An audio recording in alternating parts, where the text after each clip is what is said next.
Hey everyone, Dan from FP Geeks here, and today I'm going to take a quick look at the Omas Ogiva Vintage. Now, this isn't going to be a full-on review since we already reviewed the Ogiva Vision, which is essentially the same pen as this one, except it's made from translucent resin instead of celluloid. I'll mostly be highlighting any differences and showing off this gorgeous celluloid. So let's take a closer look. Starting with the packaging, the only difference is the material of the outer sleeve. It feels like a recycled cardstock, and it has a very pleasing texture. Everything else is exactly the same as what comes with the Ogiva Vision, so definitely check out that review if you're interested in seeing more of the packaging. The big difference is the material the Ogiva Vintage is made from: bronze Arco and saft green celluloid. Celluloid feels wonderful in the hand and doesn't have that plasticky feel of resin. You can also create patterns with lots of visual appeal, depth, and character, much of which is captured beautifully in these two pens. The Ogiva Vintage is the last pen in Omas Vintage Limited Edition series, a series that brings back the classic designs of this Italian company.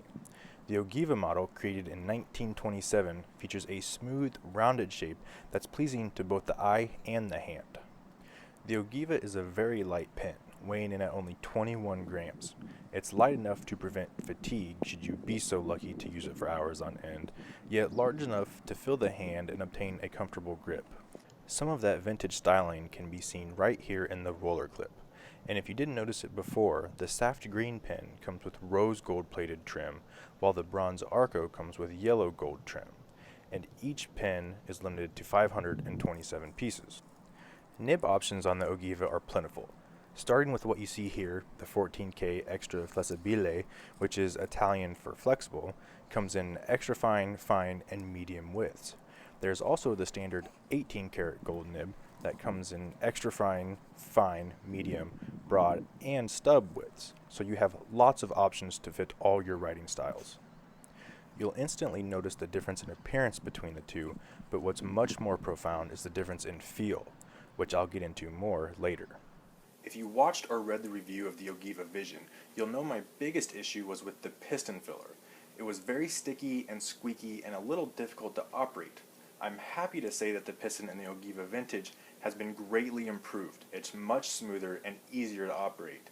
Have a quick listen to the two in action.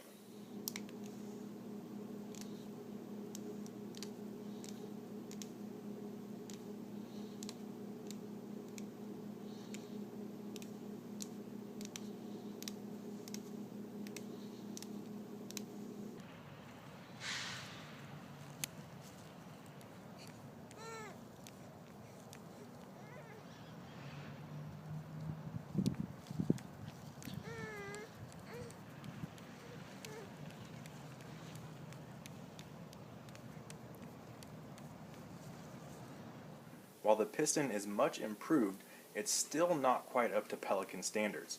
The pistons in Pelicans are silky smooth and effortless. It's like you're just spinning the piston knob on the end of a rod. The Ogiva, on the other hand, lets you know you're actually moving something inside the pen. For the price of this pen, though, its performance should really be on par with Pelicans. Now it's time to see how the nib performs, and I'm going to ink it with the Omas brown ink that was included in the box, and do a little writing on Clairefontaine and Tomo River paper. The fine, extra flexible nib is buttery smooth and much softer than the standard 18K nib. While the extra flexible nib might produce more line variation, it's much less responsive than the 18K nib. The tines just don't spring back like I'd expect them to. It's not necessarily a bad thing, it's just something that I had to adapt to. I do need to offer a little warning though. Since the nib is so soft, you might be tempted to push it a little too far if you've never used one of these extra flessibile nibs before. If you do, and spring the nib, that's something a nibmeister can't fix. You'd have to spring for a new nib, which would be a very costly thing indeed, so be sure to take it slow.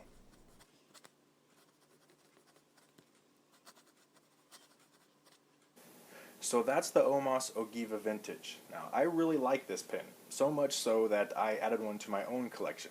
The celluloid is a huge step up from the resin, and the piston has been much improved over the Ogiva Vision. Now, it's still not going to be the easiest sell with a MSRP of $875, But most retailers are selling this for $700, and if you look around, you can find it at a much better price. Cough, Chatterley Luxuries, cough. Just tell them Dan from FB Geeks sent you. So if you have any questions, please leave them in the comments below. And if you still need some more eye candy, please check out my full written review at the link in the description. Thanks for watching, everyone.